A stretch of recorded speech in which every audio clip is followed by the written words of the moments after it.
Casa de Israel, redimidos de las naciones, presenta. Muy bien, vamos entonces, amados hermanos, a empezar con la enseñanza del día de hoy, de la parashá número 20, que se llama Tetzaveh,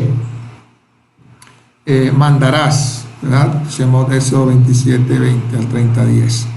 Entonces, esta parashá toma, pues, el texto de Shemot, comprendido entre los capítulos 27, 20 hasta el capítulo 30 del verso 10. Vamos a ver cómo se sintetiza esta parashá, cómo la podemos sintetizar en varias partes, ¿cierto? El aceite para la lámpara, ¿cierto? Recuerdan que el Eterno ordena a su pueblo que trajera aceite de oliva, pero había un requerimiento. ¿Cómo tenía que ser este aceite? A ver, para los que leyeron la parashá en la semana, ¿qué tenía que tener? ¿Cómo tenía que venir este aceite? ¿O qué proceso se le tenía que hacer para que pudiera ser apto para el servicio sagrado? Machacada, muy bien. Tenía que ser machacada, prensada, ¿verdad? Prensada este aceite. Entonces aquí vemos un principio bien interesante. ¿Cuándo podemos ser aptos para el servicio a Hashem? Cuando seamos machacados. Machacados, exprimidos, de allí saldrá la pureza, el jugo, ese aceite puro para Hashem, para el servicio de Hashem. Luego tenemos las vestimentas para los sacerdotes, para los Kohanim, ¿verdad? Tenemos las vestimentas para los sacerdotes, muy importante, y es el tema que vamos a tratar hoy. Vamos a hablar un poco de las vestimentas de los sacerdotes. Por eso el nombre de la parashá es las vestiduras sacerdotales, pero celestiales. Digamos que acá esta parashá habla de las vestiduras que se le colocaba al sumo sacerdote, al Kohen Gadol, ¿verdad? Pero todo eso tiene una semejanza. Recuerden que todo esto es una sombra de lo celestial, ¿verdad? Es una sombra de lo que es arriba. Bien, luego entonces estas vestimentas de los sacerdotes se dividían en varias partes: el efod, el pectoral y otras vestiduras sacerdotales como el manto del efod, la lámina de oro, la túnica de lino, la misnefet, o conocida como mitra de lino, el cinto, los calzones, eran otras partes de esas vestiduras, ¿verdad? Luego viene en esta parashá la consagración ya de los Kohanim, de los sacerdotes, ¿cierto? Tanto Aarón como sus hijos, para el servicio, ¿cierto? Luego ya las ofrendas diarias y por último en el capítulo 30 del 1 al 10 tenemos ya el altar del incienso, el misbeat del incienso, el ketoret, ¿verdad? Entonces, en esta parashá, ¿cuántos mandamientos encontramos? A ver los que leyeron la parashá esta semana. ¿Cuántos podemos encontrar? ¿Cuántos mandamientos encontramos en esta parashá? 7 mandamientos, ¿verdad? 7 mandamientos según la clasificación dada por los sabios de Israel, los jueces de Israel. Entonces, tenemos el primero, precepto de encender el candelabro en el santuario, o sea, la menorá, ¿cierto? ¿Quién era el que encendía la menorá? El Cohen, ¿verdad? Tenemos el precepto para los Kohanim de ponerse sus vestiduras para poder entonces entrar a hacer el servicio en el templo. Y esto es bien importante, claro que ahorita lo vamos a mirar. El sumo sacerdote o los sacerdotes no podían vestirse como ellos quisieran, ¿verdad? Hashem designó unas vestiduras especiales para ellos, para poder entrar allí, pero eso lo vamos a ver ahorita. De igual manera eso aplica para nosotros hoy en día, ¿verdad? De una manera, obviamente, por eso vamos a tocar el tema de las vestiduras celestiales. Luego está el precepto para los Kohanim de que el pectoral no se desprenda del efod, o sea, eso iba unido por unas cintas, tanto acá en el hombro como acá Todo eran dos piezas, pero ellas iban unidas, y eso nos habla de la unidad, ¿cierto? Prohibición de desgarrar la casaca de los Kohanim. Luego está el otro precepto de comer la carne de la ofrenda de pecado, hatat, y de la ofrenda de culpa, asham, ¿verdad? Para los sacerdotes. Estas partes, cuando se ofrecía, el pueblo ofrecía o traía un sacrificio, un animal para sacrificarlo por pecado, ¿verdad? No intencional, y culpa, entonces al sacerdote le quedaba parte de esa carne, ¿verdad? Solamente por pecado, pero este pecado era involuntario, ¿cierto? Precepto de quemar el incienso, ¿verdad? Que tipifica, digamos, las oraciones. Y está la prohibición de quemar y ofrendar algo en el altar de oro. Eso está en Éxodo 39, ¿verdad? Entonces allí hay 7 preceptos en esta parashá, de acuerdo a la clasificación dada por los rabinos del pueblo, ¿verdad? A los jueces. Entonces estos 7 son parte de los 613 mandamientos que conocemos, pues, para el pueblo de Israel. Hoy vamos a estudiar la segunda misbah, o el segundo mandamiento de esta parashá, que corresponde al número 99 de los 613 mandamientos, que es el precepto para los Kohanim de ponerse sus vestiduras para hacer su servicio en el templo, ¿verdad? Recordemos que la palabra Kohanim, ¿verdad? Pues todos la conocemos como sacerdotes, es como la palabra más común, ¿verdad? Y de allí, pues quizás, digamos, lo que se conoce en la iglesia romana, pues tomaron el nombre, digamos, y se empezaron a formar esas jerarquías que hoy se conocen, ¿cierto? Como, desde el papado hasta los obispos, arzobispos, todo eso, y ellos se llaman a sí mismos sacerdotes, ¿verdad? Pero la traducción, digamos, más correcta de Kohanim puede tener 2 traducciones o 2 variantes, que son ministros, ¿sí? Ministros o príncipes del pueblo. Entonces en este caso sería ministro, alguien que ministra, ¿verdad? Y aquí lo podemos relacionar, sí, con aquellos ministros, por ejemplo, en las naciones, ¿cierto? Vemos que en la Constitución, en el cuerpo ejecutivo de cada gobierno hay ministros. ¿Ministro de qué? De salud. El ministro del interior, el ministro de gobierno, en fin, ministro de gobierno interior, el ministro de relaciones exteriores. Todos son servidores, ¿verdad? Servidores, ¿sí? En este caso,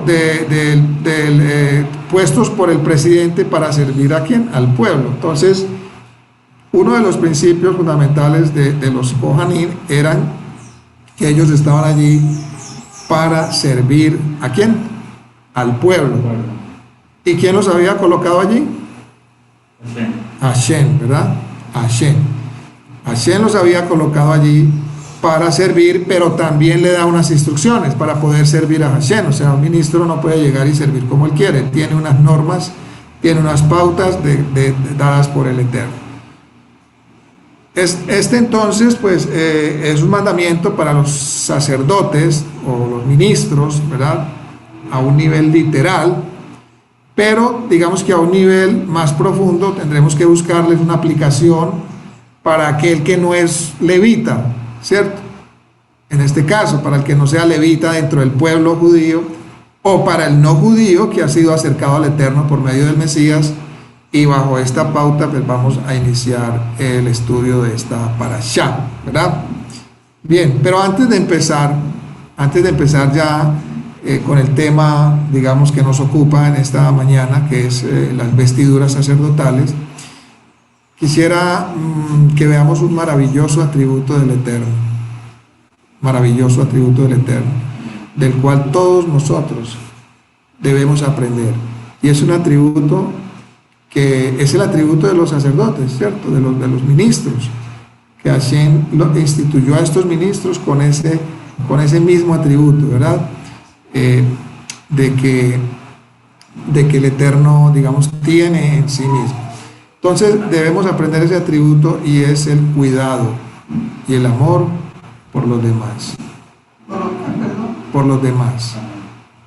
Cuidado y amor por los demás.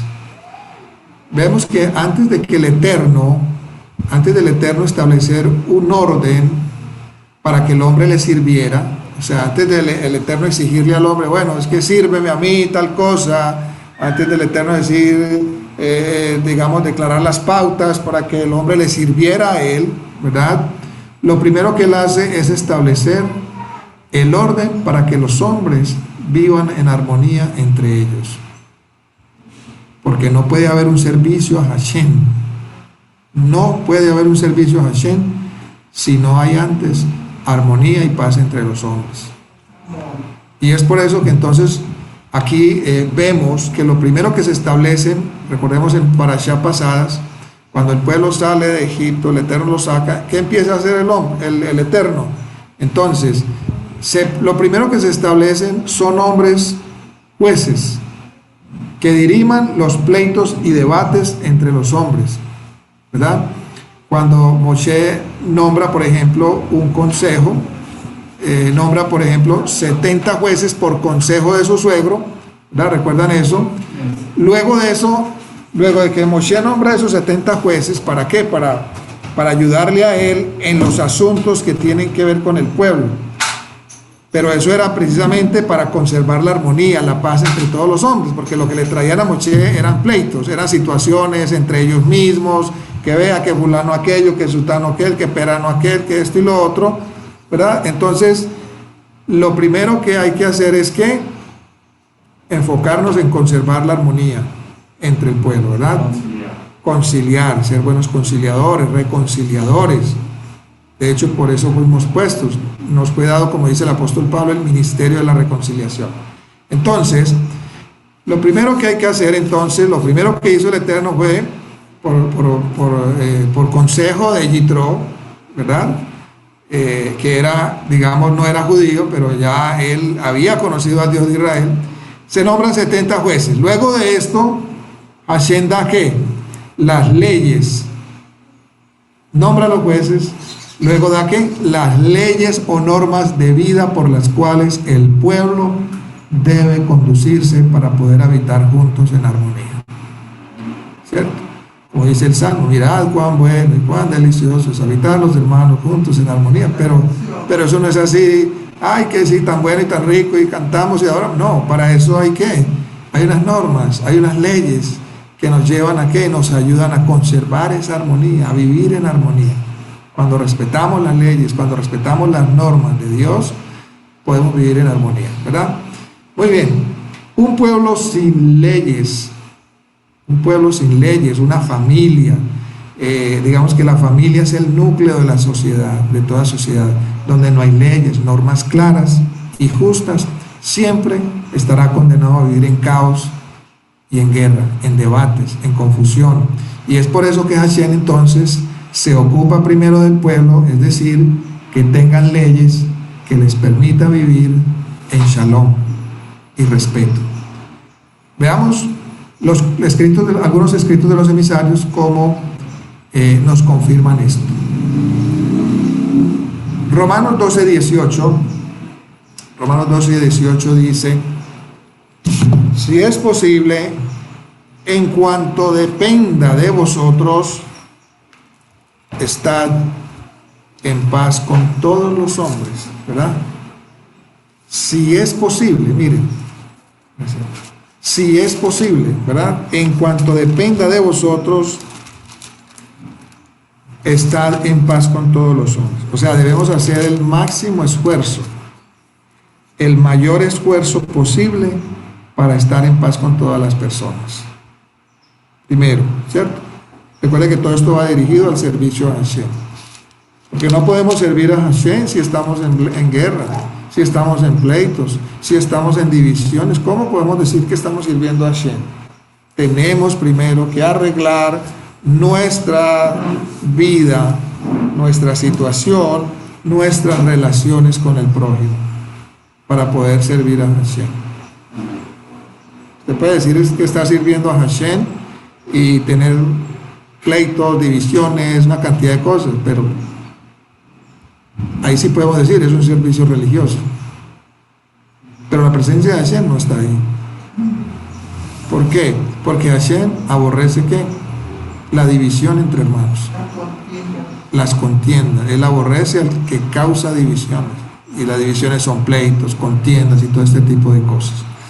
Luego dice en 1 Juan 4:3, si alguno dice yo amo a Hashem y aborrece a su hermano, es mentiroso.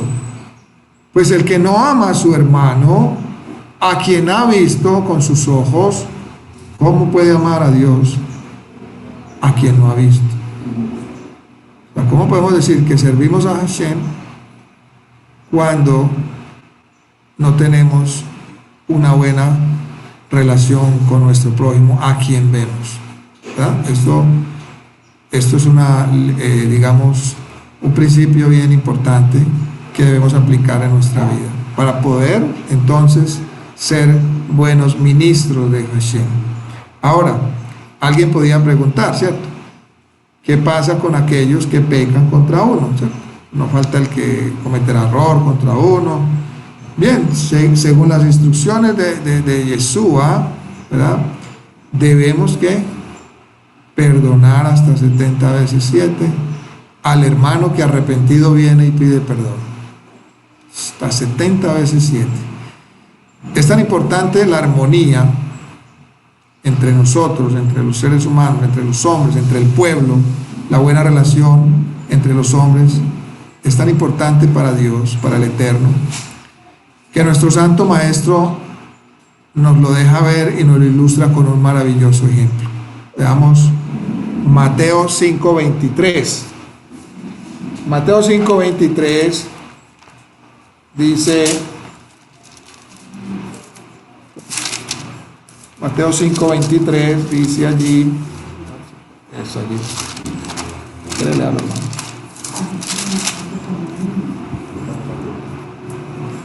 Miremos lo que dice Mateo 5:23. Por tanto, si traes tu ofrenda al altar y allí te acuerdas de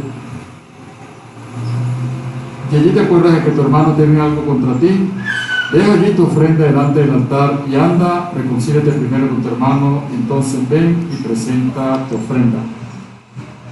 Ven y presenta tu ofrenda. O sea, si traes tu ofrenda, en otras palabras, si estás sirviendo a Hashem, ¿verdad? Si vas a traer ofrenda, si estás en tu servicio a Hashem, pero te acuerdas que hay un hermano que tiene algo contra ti, ¿verdad? Dice aquí el Mesías, deja allí tu ofrenda, deja tu servicio, déjalo, ponelo stand-by y anda primero, reconcíliate con tu hermano, primero. O sea, miremos qué tan importante es para el Eterno, para Hashem, y cómo nos lo muestra nuestro Mesías acá, mientras dependa de nosotros, ¿verdad? Poner todo nuestro mayor esfuerzo para reconciliarnos, ¿verdad? Para estar en armonías con todos los seres humanos, y entonces luego ya podremos venir y entonces seguir con el servicio. Baruch Hashem. Vemos cómo Yeshua entonces acá confirma, ¿sí?, que para poder acercarnos al Eterno, pues debemos tener de forma impecable nuestra relación con el prójimo, ¿verdad? Debemos buscar si hemos, digamos, ofendido, debemos buscar nuestra reconciliación con esa persona, pedirle perdón, restituirle si hay que restituir, ¿verdad? Igualmente, si alguien nos ha ofendido, si alguien ha pecado contra nosotros, de igual manera debemos estar dispuestos en nuestro corazón a perdonar, ¿verdad? Debemos estar dispuestos a perdonar y darle la oportunidad a esa persona de que nuevamente gane esa confianza, ¿verdad? Bien, precisamente pues esto tiene que ver con el tema de las vestiduras sacerdotales que se mencionan en esta parashá, de lo cual vamos a hablar en esta sesión del día de hoy. Entonces, ya entrando en materia, en el capítulo 28.1 leemos el verso 1, la primera parte dice, harás acercar hacia ti. Harás acercar hacia ti.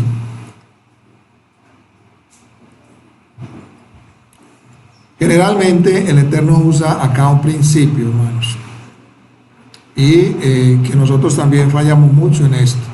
Y claro, digámoslo así, con razón, quizás porque hemos visto hemos sido tan decepcionados, hemos visto tantas situaciones difíciles con personas que han estado sirviendo al Eterno, nos hemos decepcionado, ¿verdad?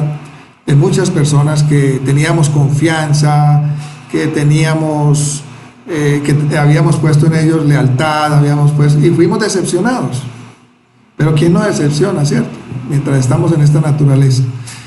Aquí vemos cómo el Eterno dice, harás acercar hacia ti. Le está diciendo a quién, a Moshe.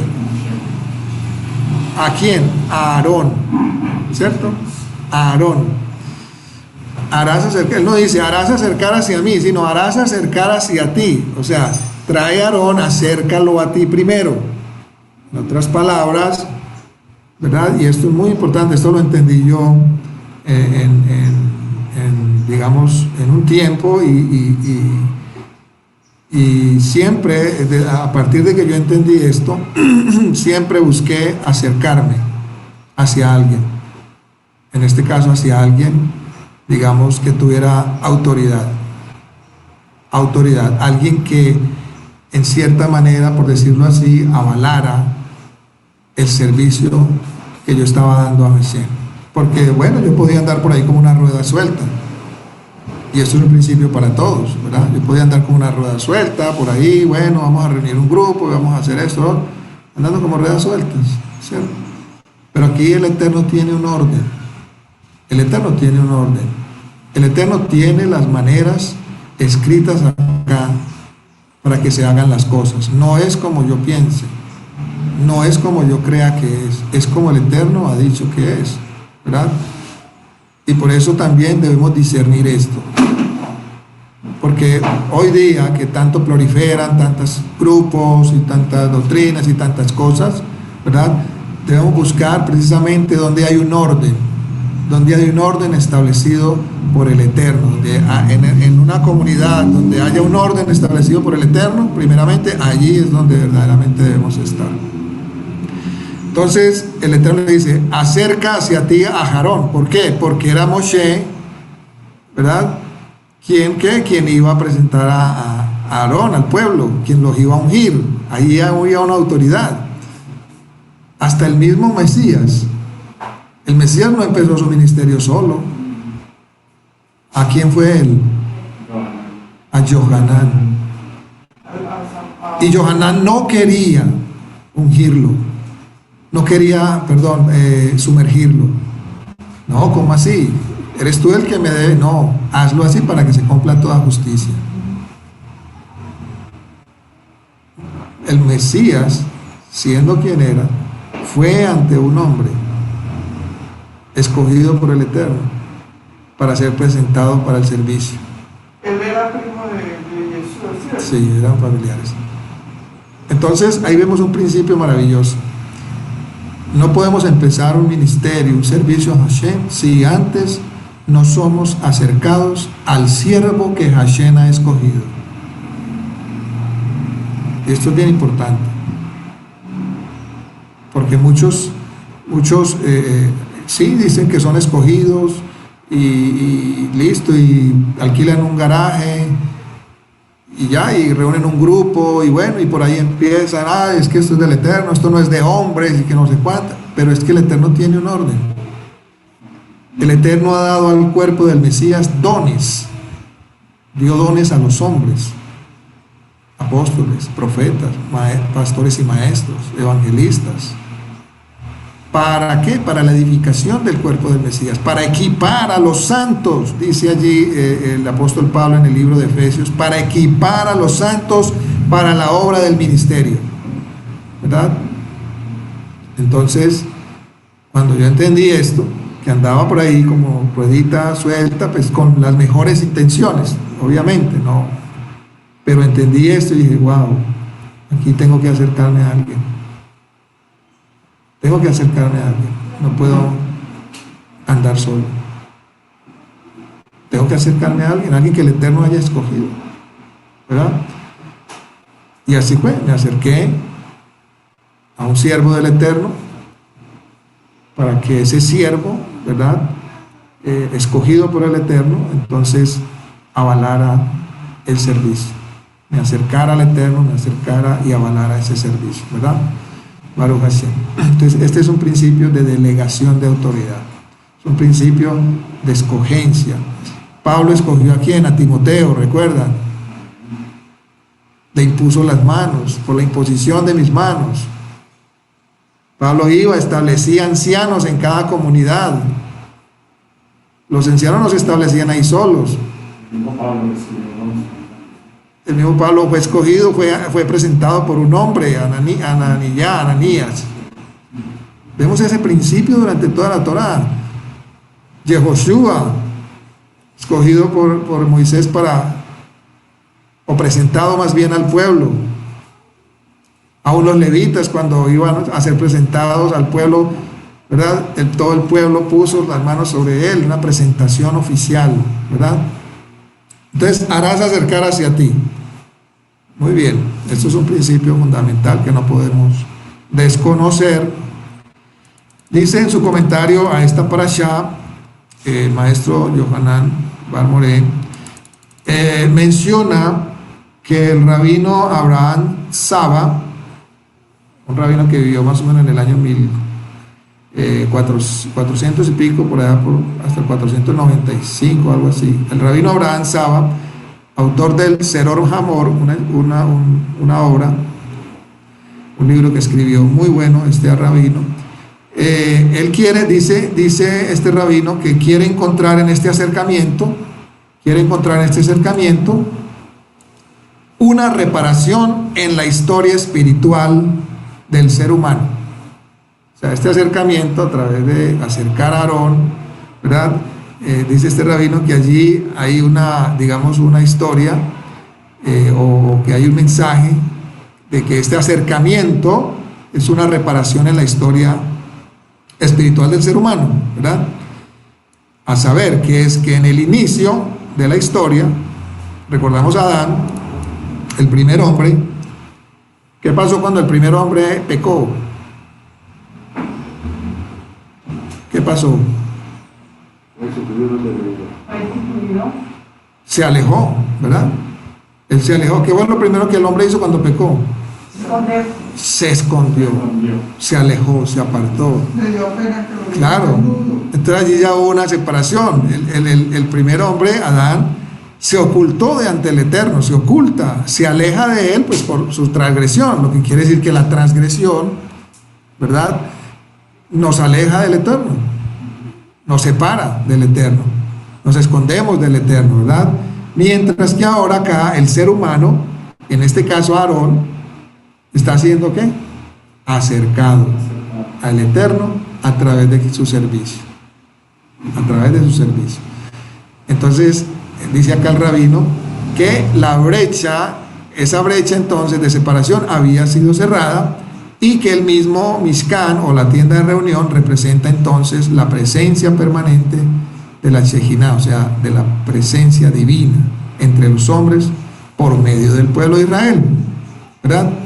De modo que lo que el Eterno está haciendo aquí entonces con el sacerdocio es establecer un medio por el cual acercar al hombre con él, ¿verdad? Un medio.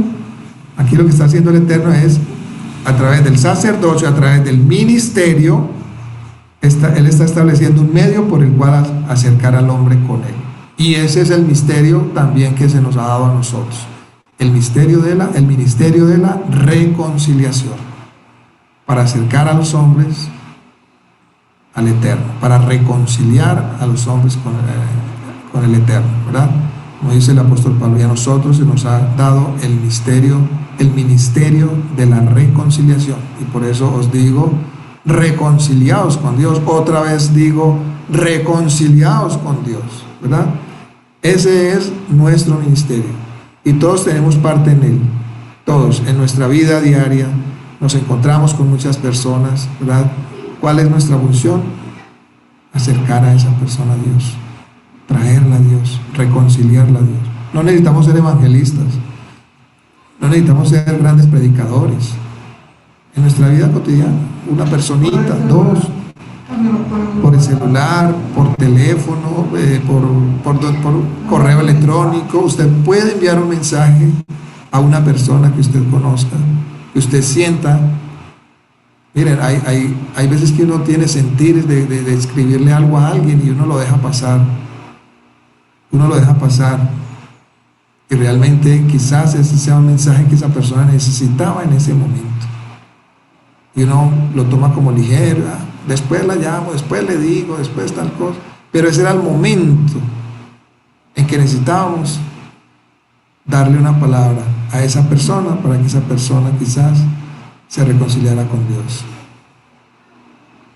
Hay enseñanzas que manda usted por decir, y yo las quiero compartir, pero son como hay palabritas que la gente no entiende. Entonces yo digo, entonces usted me pregunta, ¿qué quiere decir esta palabra? ¿Qué quiere decir aquello? Yo le digo, entonces usted ya la cambia. Que Elohim o cosas así. Entonces dice, Dios, le coloca la D, la I, el guioncito, la S. Yo le puedo explicar cómo lo hace. Pero lo importante es que no con la comita eso. Lo importante es que no lo dejes de hacer. Pero la gente me pregunta, ¿y por qué no le ponen el nombre completo? Bueno, entonces le pone Dios y ya después le explica. Amén. Aunque ellos no van a entender por otro, pues uno tiene que hacerse al nivel de ellos primero y ya después los va llevando y les va enseñando cómo mencionar el nombre del Eterno. Tienen que leer la Torá, tienen que... Exacto. Entonces, ese es el ministerio que tenemos. Ese es el ministerio del sacerdocio que tenemos hoy día, de acercar al hombre a Dios, ¿verdad? Entonces, esta precisamente va a ser una de las tareas de Yeshua, que es acercar al hombre al Eterno, ¿verdad? Y por ello, pues, él será constituido como nuestro Cohen Gadol, ¿cierto? Por eso él dice, yo soy el camino, la verdad y la vida. Todo aquel que quiera venir al Padre solamente puede hacerlo por medio de mí, ¿verdad? Bien, ahora, ¿cuál era el propósito de acercarse a Dios, al Eterno? ¿Cuál era ese propósito de acercar a Aarón al Eterno? Lo dice el mismo verso 1, la segunda parte, para que sean mis ministros, mis servidores, para que sean mis ministros, para que sean mis servidores, para que por medio de ustedes otros sean acercados a ustedes, ¿cierto? Miremos el libro de Hechos capítulo 15. Miremos un momentito el libro de Hechos capítulo 15 para que miremos allí cuál es nuestra función. Antes que, porque uno, digamos, en tanta doctrina, en tanta cosa que uno escucha, que uno lee, que uno oye por Google, por YouTube, tantas cosas que hay, y realmente se pierde el objetivo principal. En Hechos capítulo 15, yo te digo dónde. Aquí donde dice 15. Sí, no, acá. Aquí en el 14.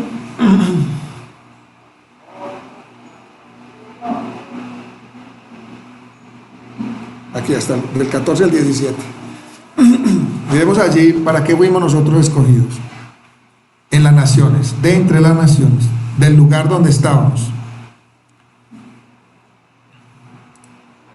Shimón ha contado cómo Elohim visitó por primera vez a los gentiles para tomar de ellos pueblo para su nombre. Y con esto concuerdan las palabras de los profetas como está escrito. Después de esto volveré y reedificaré el tabernáculo de David que está caído, y repararé sus ruinas y lo volveré a levantar, para que el resto de los hombres busquen al Señor y todos los gentiles sobre los cuales es invocado mi nombre. Amén. Amén. Amén. Muy bien. Préstame un momentito más. Miremos allí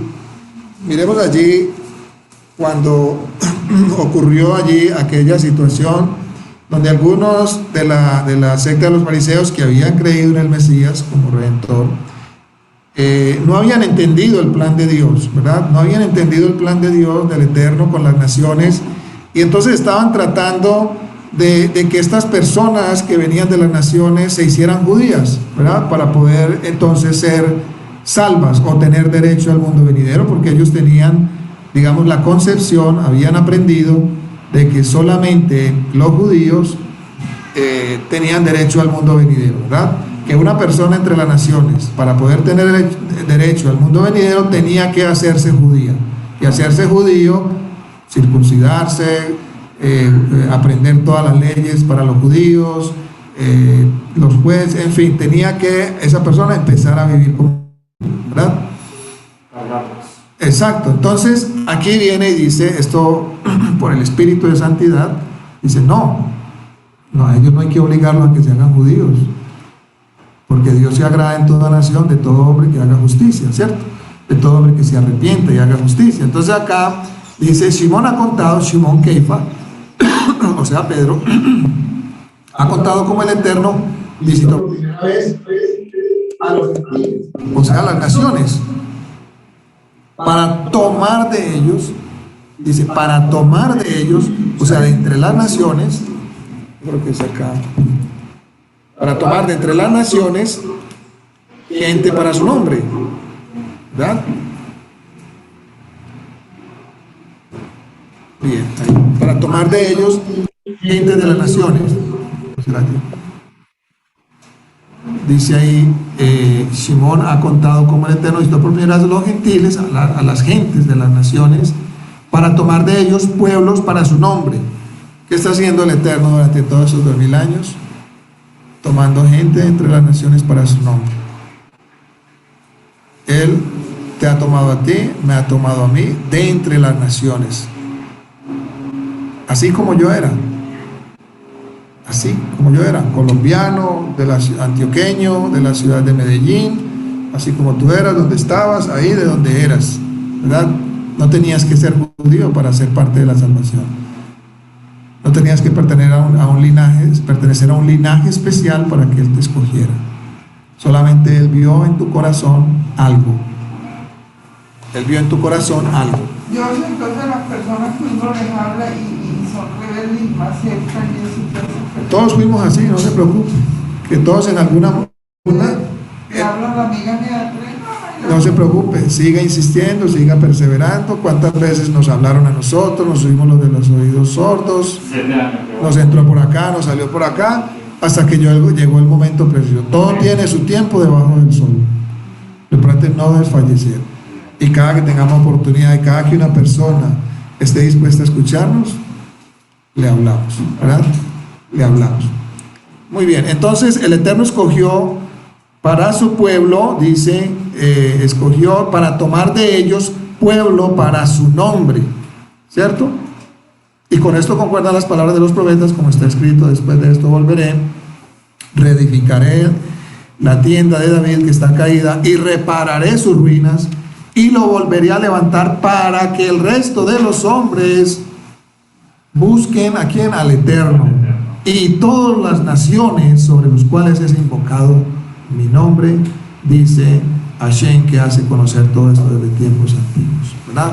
Entonces estamos siendo escogidos entre las naciones como ministros, sacerdotes para el Eterno. ¿Para qué? Para acercar al resto de los hombres. Para acercar al resto de los hombres. Esa es nuestra misión. Nuestra misión entre las naciones es acercar a otros a Dios, ¿verdad? El Eterno necesita su semilla en todo lugar. En las cuatro esquinas de la tierra, Él ahí tiene su semilla, ¿verdad? Él nos ha plantado a nosotros acá en esta ciudad, en este país, para que nosotros seamos colaboradores del Eterno, para que unos planten y otros rieguen, ¿verdad? Uno planta, el otro riega, y el crecimiento lo da ¿quién? Hashem. Él da el crecimiento, ¿verdad? Entonces no te preocupes, Ofelia, tú sigues simplemente regando, riega esa matica, esa plantita, riégala, que en su momento el Eterno le dará el crecimiento. Ya, esa es la labor que nosotros hacemos. Nosotros no somos quienes damos el crecimiento, es Hashem. Nuestra labor es plantar la semilla en aquella tierra que no ha sido plantada, o regar aquella semilla que ya ha sido plantada, incluso por otro. ¿Sí? Entonces esa es nuestra labor en las naciones. Ahora, ¿cómo se puede hablar de consagración de sacerdotes, de ministros, si todavía para este momento, aquí en la Parashá, en este tiempo de Israel, no se había construido, no se había erigido el Mishkan, ni se había hecho las ceremonias que se describen en el capítulo 29? Bien, entonces la respuesta es que la consagración de los sacerdotes también incluía otro componente bien importante. ¿Cuál era? Colocarse las vestiduras sacerdotales. O sea, un ministro, un Cohen, no podía ministrar sin antes colocarse sus vestiduras. Él no podía entrar a la tienda de reunión, al Mishkan. Él no podía entrar allá con sus ropas de costumbre. Tenía que tener las ropas que el Eterno le había establecido que se colocara. Eran unas ropas especiales, eran unas ropas esplendorosas, eran unas ropas que brillaban, eran unas ropas formidables. Y hay una historia, creo que ustedes la han oído, con Alejandro Magno, ¿no? Que él había soñado con el Cohen Gadol, y él había dado una orden de destruir al templo. Entonces eso llegó a oídos del sumo sacerdote de aquel tiempo, que era un hombre muy justo, y entonces cuando escuchó que venía Alejandro Magno con todo su ejército, él le salió al encuentro, el sacerdote.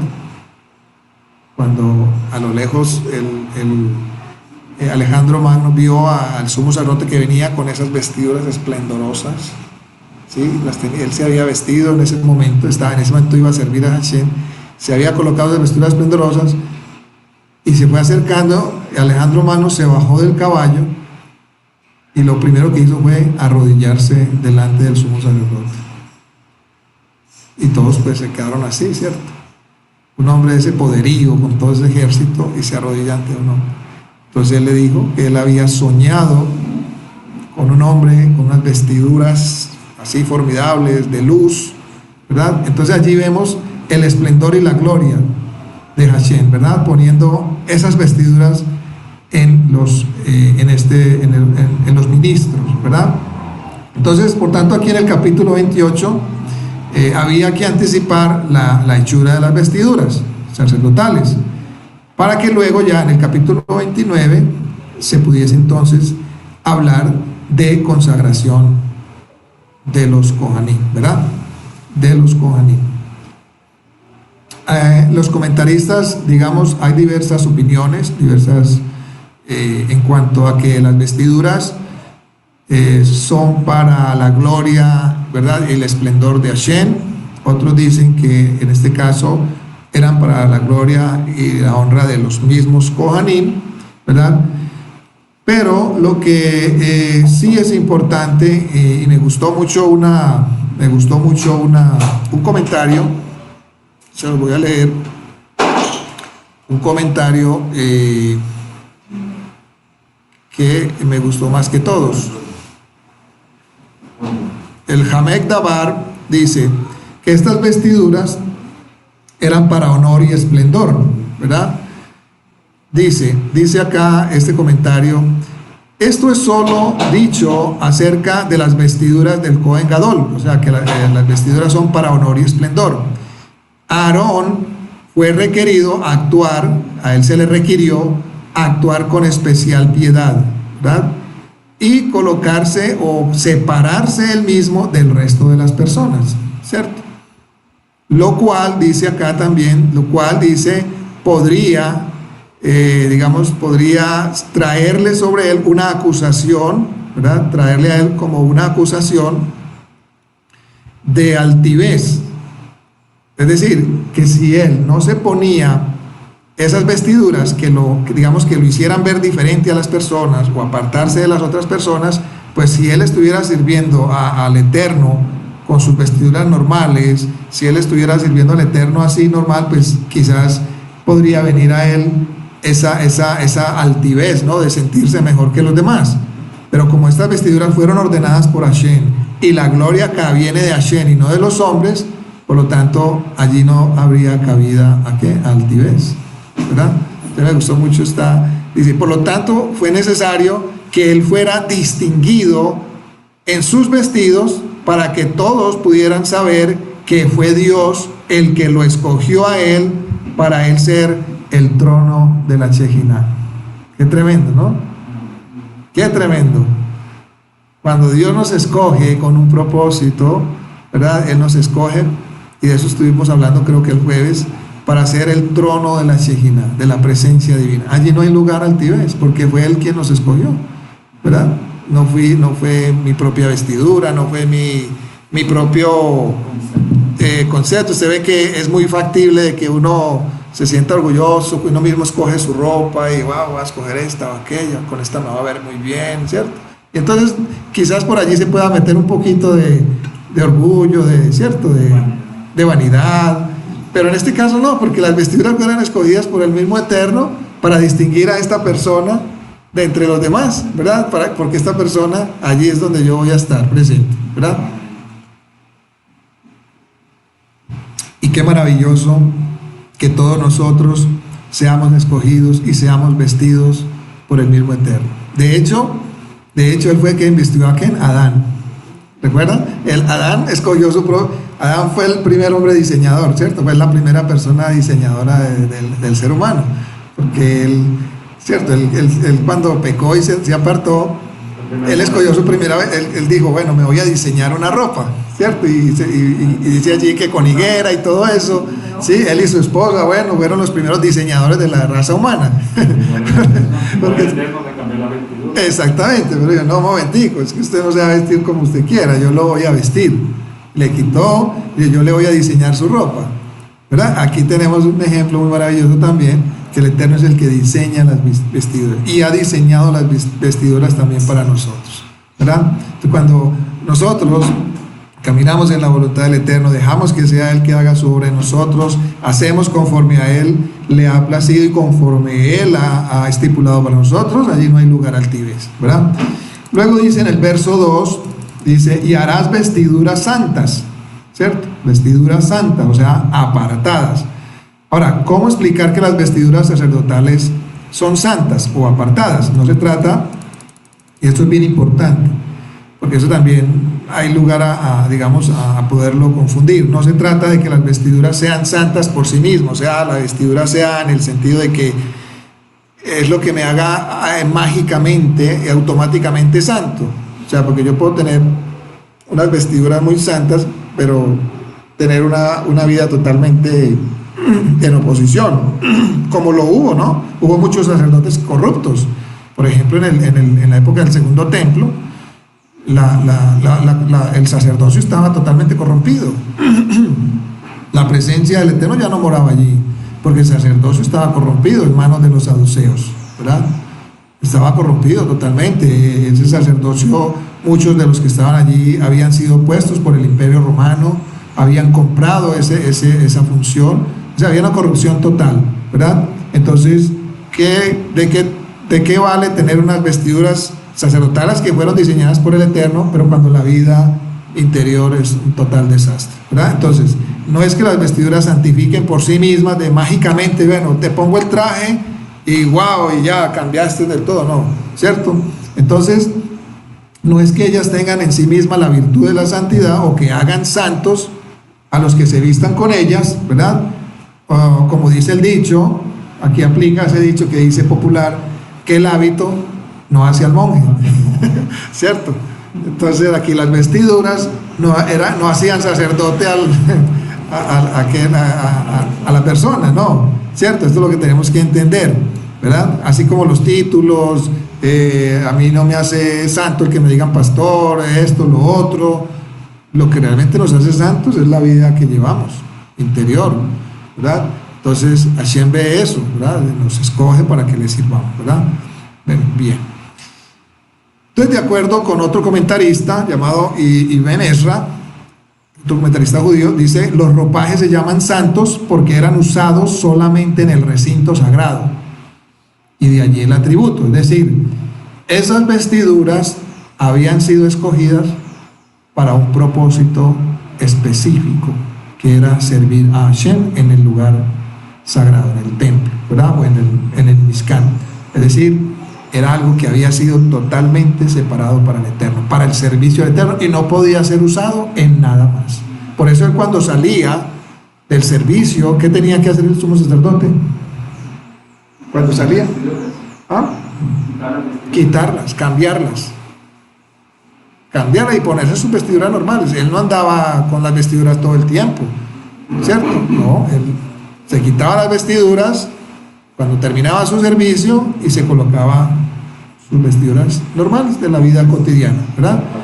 Estas vestiduras eso es lo que hace santo. Cuando el Eterno aparta algo para un propósito específico, eso es lo que nos hace santos, ¿verdad? Por eso Pablo, el apóstol Pablo, cuando escribe a las comunidades, en las cartas, a todos los santos en tal parte, a los santos que están en la ciudad de Corinto, a los santos que están en Éfeso, ¿cierto? No es que ellos tuvieran una aureola aquí en la cabeza o que hubieran sido beatificados por alguna institución religiosa. De eso no se trata. La santidad aquí es otra cosa muy diferente. Los santos son aquellos que han sido apartados para el Eterno con un propósito especial y específico, ¿verdad? Entonces, ¿dónde tenemos que buscar nosotros? Bueno, somos santos porque el Eterno nos ha escogido, nos ha apartado con una misión, con un propósito. ¿Cuál es esa misión y ese propósito? ¿Por qué soy santo? O sea, ¿por qué fui apartado? ¿Por qué el Eterno me apartó? ¿Para qué me apartó? Quizás para que le sirvas en tu don, el don que te ha dado, en la música, en la predicación de la palabra, en la enseñanza de la palabra, porque Él te ha dado ese don, en el rescate de las almas, en fin. Pero para algo hemos sido apartados. Para algo. Tenemos una función todos. En un cuerpo todos los miembros de ese cuerpo tienen una función, desde el más pequeño hasta el más grande, ¿verdad?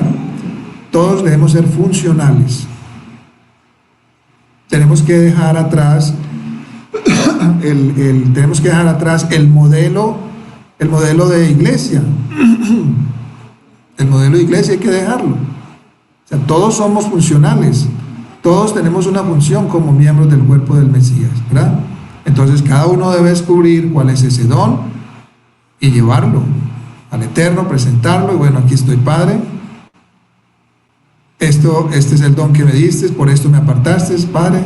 Aquí estoy, ¿dónde quieres que vaya? ¿Qué quieres que haga? ¿Verdad? Entonces es eso.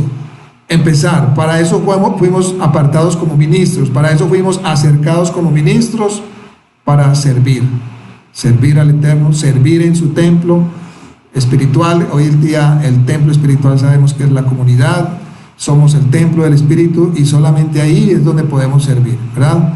Bien, entonces por eso estas ropas eran llamadas santas. Entonces, pero desde este punto también de vista podemos sacar una reflexión. Si las vestiduras sacerdotales no hacen santo al Cohen, tampoco, pues aquí también, porque en esto también ha habido mucha confusión, y yo creo que la mayoría de nosotros lo ha vivido, con mayor razón, el talit, ¿verdad? Tampoco hace santo mecánicamente al que lo porta, ¿verdad? Simplemente pues el talit es un indicativo de la voluntad de la persona en cumplir una misma del Eterno, pero no expresa el grado de santidad de una persona, porque no puede ni medir. Esto es bien importante, no puede ni medir ni mostrar las intenciones y propósitos de la persona al llevar puestas tales prendas, y en consecuencia pues no se trata de usar el talí por usarlo, sino de tener una intención correcta al utilizar el talí. Esto en el caso pues del judío, y miremos cómo Pablo, digamos, haciendo eco de las palabras de Pablo, podemos hacerlo en este momento. Dice Romanos 2, 28 al 29, dice, pues no es judío el que lo es exteriormente, sino que es judío el que lo es en lo interior, la alabanza del cual no viene de los hombres, sino de Dios, ¿verdad? Entonces, una persona puede ponerse un talit, el judío puede ponerse el talit, puede ponerse los tefilín, que son las filacterias, que se pone acá en la frente, en la mano. Puede poner muchas cosas, pero si su vida es una vida totalmente desordenada, solamente lo hace los rezos, pero si su vida realmente no está mostrando que lo externo viene de una intención y una motivación correcta, pues realmente esa persona no está sirviendo a Hashem, ¿verdad? No está haciendo agradable su servicio a Hashem, sus rezos, incluso el ponerse tefilín, ¿verdad? Porque como lo dice aquí el apóstol Pablo, el ser judío empieza primeramente por lo interior, ¿verdad? Y también aplica para nosotros en el sentido de que nuestro servicio aplica primeramente desde nuestro interior y luego entonces se irá manifestando al exterior. Y por eso el Eterno, vemos que también en estas parashat que hemos tenido, ¿por dónde empieza la construcción del Mishkan, de la tienda de reunión? Por el lugar santísimo, por lo más adentro, ¿verdad? Él empezó por lo más adentro, no lo de afuera. Él no empezó con el altar y con el, no, él empezó con el lugar santísimo, allí, lo más profundo. O sea, él empieza con lo más profundo del ser humano, el corazón, el ser humano, ¿verdad? Del ser humano. Entonces, ahí vemos ese orden, de lo interior a lo exterior, ¿cierto? Bien, entonces, dice Maimónides literalmente también al respecto, dice, es para honrar el recinto sagrado que la Torá prescribe dignificar a las personas que estaban al servicio del mismo. Por eso los Kohanim portarán, dice, una ropa espléndida durante su estadía en el santuario. Además, la Torá prescribe en otro lugar, Levítico 21, 17 al 23, que había que seleccionar a aquellos Kohanim cuya apariencia física era normal, sin deformaciones, ¿verdad? Recordamos esta parte también que quizás nos hemos preguntado mucho, porque el Eterno permitía que una persona que tuviera defectos físicos sirviera al Eterno, ¿cierto? Entonces quizás dicen, es que el Eterno hace acepción de personas, discrimina, ¿cierto? ¿Será que el Eterno discrimina? Pero es lo primero que uno se imagina, ¿cierto? El ser humano se imagina, bueno, pero ¿por qué un hombre que tiene un defecto físico no puede servir? Pero aún así no puede servir. Bueno, entonces uno piensa que es que el Eterno está discriminando, pero aquí tenemos la respuesta a eso, y no es discriminación. Por el contrario, el Eterno no quiere que nadie sea avergonzado. Por esa sencilla razón, aquí lo vamos a ver, dice.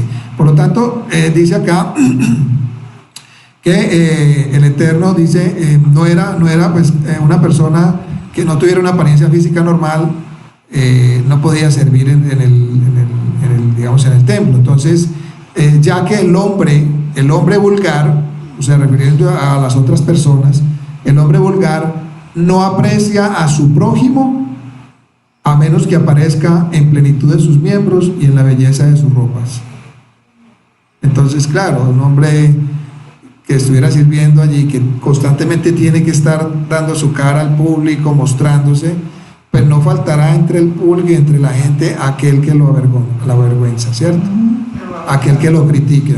Vea, le falta una mano, le falta esto, lo otro, mire, tiene esto, aquello. Usted sabe, la crítica inmediatamente viene, ¿verdad? Entonces el Eterno, para evitar todas esas cosas, dice, no pueden servir allí, pero no es porque los discrimine, sino porque quiero guardarlos de no ser abochornados, de no ser avergonzados, ¿verdad?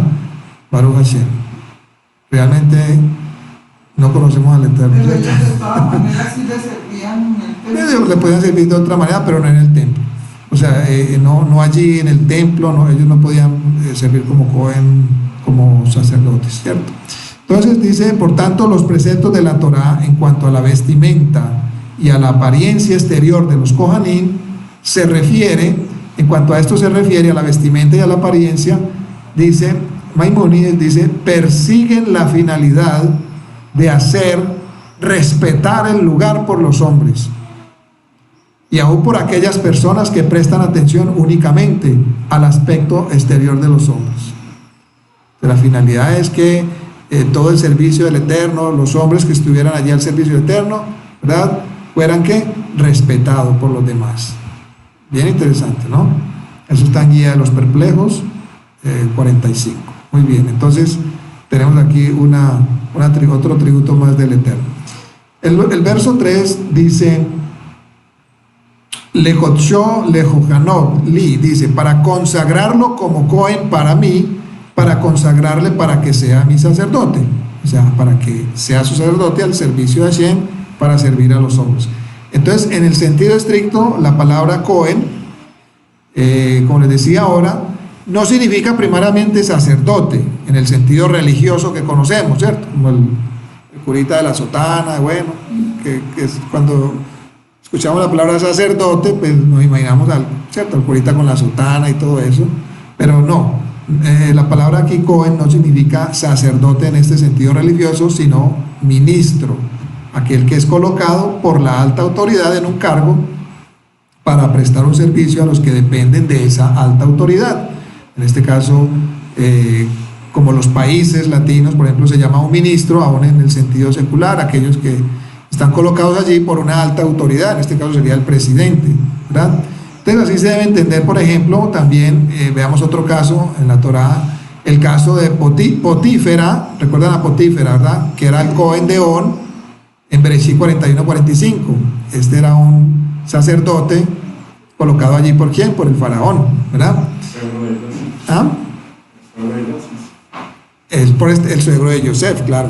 Entonces, por extensión, fijándose más también en el honor del cargo que en la función del cargo, el Cohen es utilizado para aludir a un príncipe o un dirigente, también como en Shemot 2:16, hablando de Yitro, el futuro suegro de Moshe, dice allí, y estando sentado junto al pozo, 7 hijas que tenía el sacerdote, o sea, Cohen, el príncipe de Madián, vinieron a sacar agua para llenar las pilas y dar de beber a las ovejas de su padre. Por esto, Cohen generalmente entonces es traducido como sacerdote, ya que este ocupa un ministerio espiritual con respecto al pueblo, es decir, es un ministro, ¿ya? Entonces cuando escuchemos la palabra Cohen, digamos, ya no lo vamos a relacionar tanto como un sacerdote, sino a un ministro espiritual, ¿cierto? Aquel que fue colocado allí por una alta autoridad para servir a otros, ¿verdad? Entonces, levitas o no levitas, porque recordemos que los Cohen, los Coanim, tenían que ser obligatoriamente del orden levita, de la tribu de Leví, ¿cierto? Los sumos sacerdotes tenían que ser levitas, pero a la vez tenían que traer también la descendencia de ¿quién? De Aarón, ¿cierto? Entonces, levitas o no levitas, como Cohen o Coanim que somos, conforme al orden, aquí vemos otro orden, ya no somos Coanim conforme al orden de Aarón, ¿verdad? Porque aquí operaba el linaje, ¿cierto? Entonces ninguno de nosotros puede ser un Cohen de ese orden, porque para eso tenemos que probar que somos judíos de la descendencia de Aarón, levitas, ¿verdad? Entonces, pero sí tenemos, ¿verdad? Tenemos un orden del cual podemos participar, que es el orden de Melquisedec, que es un sacerdocio, ¿verdad? Diferente, en el sentido de que allí no opera el linaje, porque Melquisedec no se sabe de qué tribu era o de qué tribu era Melquisedec. Por eso dice que él no tenía ni principio ni fin de días, sin linaje, o sea, él no se conoce nada de él, y el Eterno lo nombró sacerdote, ministro. Ni sabe de familia. Ni de familia, o sea, no fue escogido por linaje o por derecho real. Era como un sacerdote para las naciones. Exactamente. Entonces aquí, conforme a este orden, gozamos del honor de serlo, pero debemos ser conscientes que un ministro, lo primario no es el honor, ojo, sino la obligación. Porque quizás, y muchos han empezado sirviendo, pero han terminado ¿qué? Sirviendo al honor, buscando honor. Era bueno, ¿cierto? Sí. Entonces, muy importante, tenemos que ser conscientes que en un ministro o un ministerio lo principal no es el honor, no es buscar honor de los hombres, sino la obligación, el derecho, la responsabilidad que tenemos por esa función o ese cargo de ministrar. Y ministrar es una palabra que viene del latín ministrare, que significa servir. Y precisamente este era el cargo de los Coanín levíticos desempeñar el servicio de ofrendas, o conocido también como abodá. Entonces, en este caso del verso 3, consagrarlo significa hacerlo entrar en el ministerio, en la keuná, en hebreo keuná, ministerio sacerdotal, por medio de las vestiduras sacerdotales, para que él fuera su cohen. La keuná, literalmente, que significa ministerio sacerdotal, significa servitud, o sea, servir en el sentido de desempeñar un servicio, ministerio, aunque no en el de esclavitud, y por ello se traduce keuná, pues por sacerdocio, ¿verdad? Entonces, la consagración o santificación del cohen consiste en su introducción al cargo o a la función, que es la función misma. En este caso, entonces, la función misma será la santidad que poseerá. Es decir, lo que hablábamos ahora, que una persona es separada para una función específica, y eso es lo que lo hace santo, para aquello a lo que fue apartado. Eso es lo que hace santo a una persona, ¿verdad? No es la beatificación, o de que, bueno, eres santo y hoy, a partir de hoy te nombramos santo. No. ¿Cuál es el propósito con el cual el Eterno nos ha apartado? ¿Cuál es la función? Eso es lo que nos hace santos, eso es lo que nos hace apartados, ¿verdad? Santo pero no de apellido. Santo pero no de apellido, exactamente. Entonces, las vestiduras sacerdotales eran el medio, ¿verdad?, mediante el cual Aarón sería investido en la función, ¿verdad? Dice el verso 4, las vestiduras que harán son estas, ¿cierto? De acuerdo con los sabios del Talmud, eran 8 las prendas que componían las vestiduras del Cohen. Y el autor de Minja Belulá recalca el hecho de que en estas vestiduras no había nada para cubrir los pies, ni ropa ni calzado, o sea, nada para cubrir los pies. Y de acuerdo con él, esto era para que no hubiera ninguna interferencia entre la planta de los pies y el suelo del santuario, o sea, que él pudiera tocar allí, palpar con su piel ese lugar santo. Por eso tal vez este sea el hecho, este sea un eco de lo que también leímos en Éxodo 3:5, cuando el Eterno le dice a Moshe frente a la zarza, ¿qué le dijo? No te acerques aquí, arroja tus calzados de sobre tus pies, ya que el lugar en que tú estás de pie, en él tierra consagrada es, ¿no? Bien, entonces ya después de vestir a los sacerdotes con las vestiduras, entonces ya se les aplicaría después de las vestiduras el aceite como la unción, ¿verdad? Dice, y lo ungirás. Y esto es pues también una prefigura, los ungidos acá prefigurando al Mashiach, que es el ungido. Cuando Yeshua sale de la agua, recuerdan, cuando Yohanan lo sumergió, dice que él sale, inmediatamente, ¿qué pasó? Fue ungido. El aceite, que en este caso es el Espíritu de Santidad, desciende sobre él en forma de una paloma. No paloma, o sea, algo que también ahí se ha confundido al Espíritu y se le dibuja como si fuera una paloma, sino como, o sea, no es que el Espíritu sea una paloma, ¿verdad? Que allí también tenemos que desaprender todo eso, sino que el Espíritu descendió, dice, sobre Yeshua. ¿Por qué en paloma? Como en forma de paloma, porque este era el sacrificio descrito para las personas que eran muy pobres. En la Torá, cuando una persona era muy pobre, que no podía traer un animal, un becerro, entonces traía una palomita, un palomino,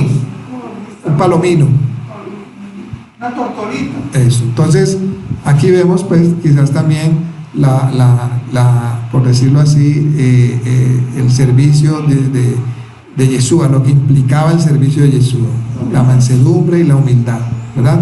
Su unción por parte del Rúa entonces lo marca una vez más como ordenado para esa función sacerdotal.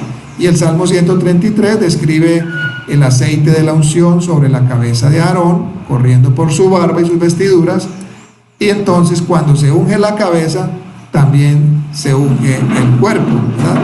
Entonces, cuando Yeshua fue ungido como cabeza, esa unción baja ¿hacia dónde? Hacia el cuerpo. O sea que esa unción está disponible también para todos aquellos que hacemos parte del cuerpo del Mesías. Esa unción está disponible para todos aquellos que somos parte del cuerpo del Mesías. Y vemos aquí un orden interesante. Para ser ungidos, los sacerdotes primero tenían que tener las vestiduras sagradas, ¿cierto? O sea, ellos sin las vestiduras no podían ser ungidos. Primero las vestiduras, ¿verdad? Y entonces luego venía la unción. Y de esto en un sentido, digamos, drash, alegoría, el apóstol Shaul hace un maravilloso paralelo. Aquí ya vamos a entrar en lo que es las vestiduras sacerdotales para nosotros, o sea, porque estábamos hablando de las vestiduras primero, de las vestiduras del orden de Aarón, ¿cierto? Pero acá, pues como nosotros somos del orden de Aarón y no hay templo, no somos judíos, pero estábamos hablando que somos parte de un sacerdocio de otra orden, no nuevo, porque ya ese sacerdocio existía, ¿verdad? Que es el sacerdocio de ¿quién? De Melquisedec. Entonces dice Efesios 4, 22 al 24, dice: en cuanto a la pasada manera de vivir, dice, despojaos del viejo hombre que está viciado conforme a los deseos engañosos.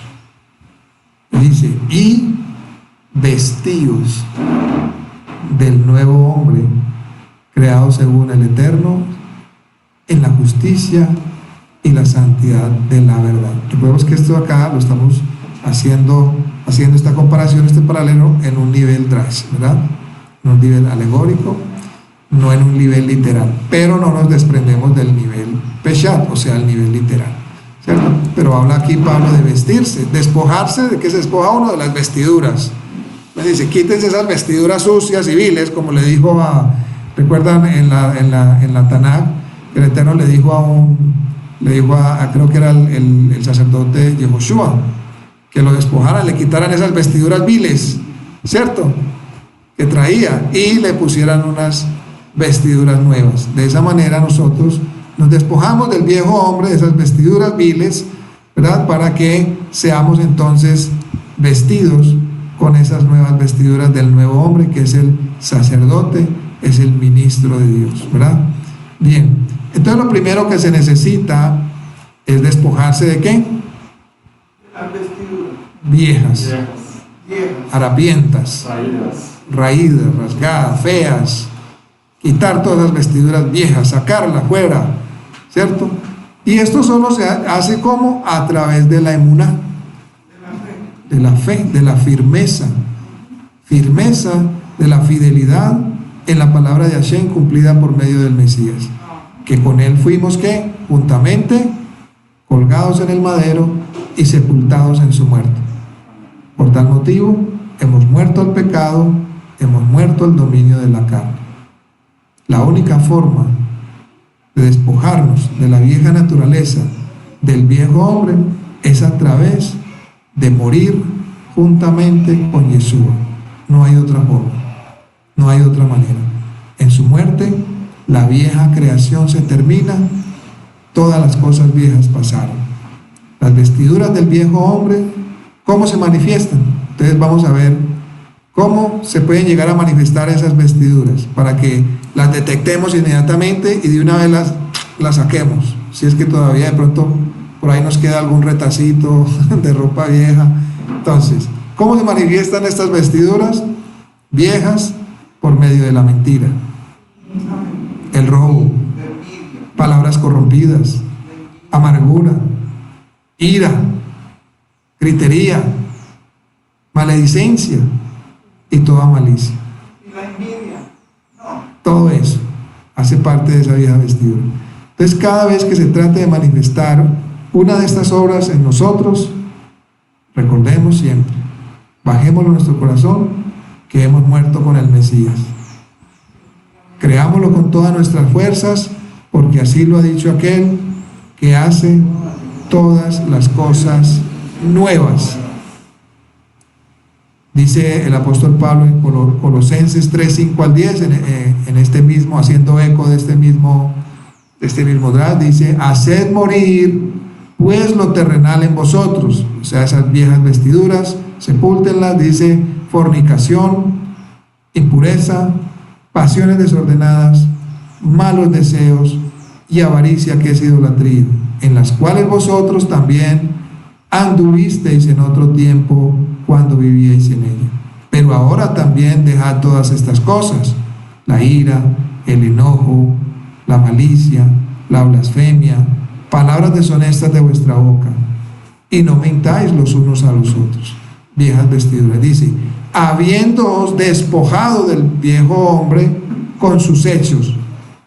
Y miren lo que dice acá, y revestidos, o sea, vístanse, ¿verdad? Revestidos del nuevo, el cual conforme a la imagen del que lo creó, se va renovando hasta el conocimiento pleno, ¿verdad? Entonces ahora miremos desde este mismo punto de vista en qué consisten las vestiduras sacerdotales desde la óptica de la nueva creación.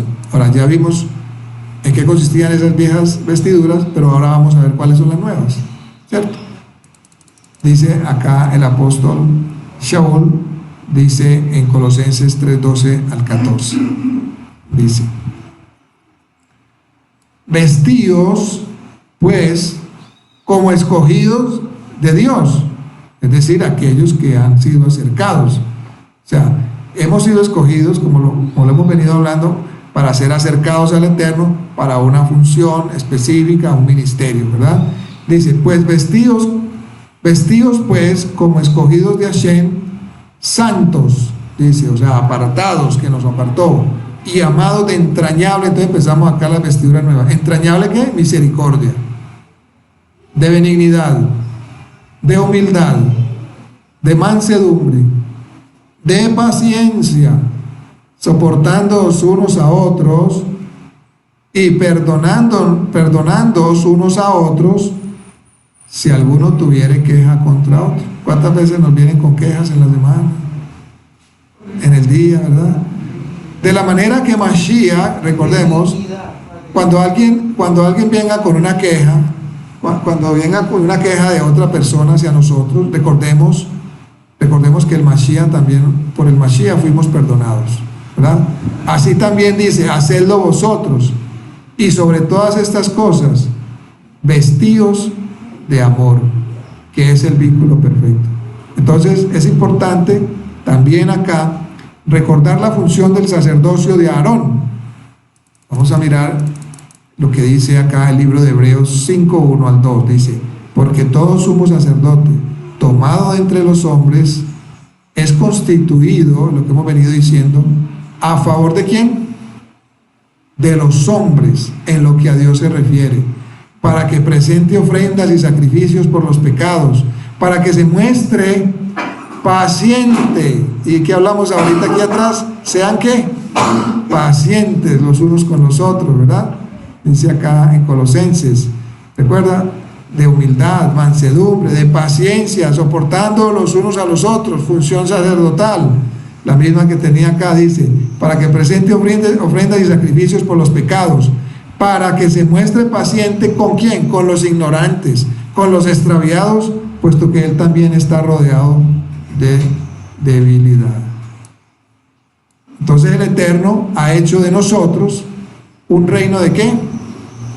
De sacerdotes, de un orden incluso mucho más elevado, que no tiene que ver con el linaje en la carne, y por tal razón entonces nuestra función también es mucho más elevada, porque no corresponde al mundo actual, sino a las esferas celestiales. Que Hashem nos dé el privilegio de ser dignos portadores de las vestiduras sacerdotales celestiales, y que podamos ser esos dignos representantes del Eterno como ministros santos escogidos para Hashem en favor de los hombres, en el Mesías Yeshua. Amén. Ve amén.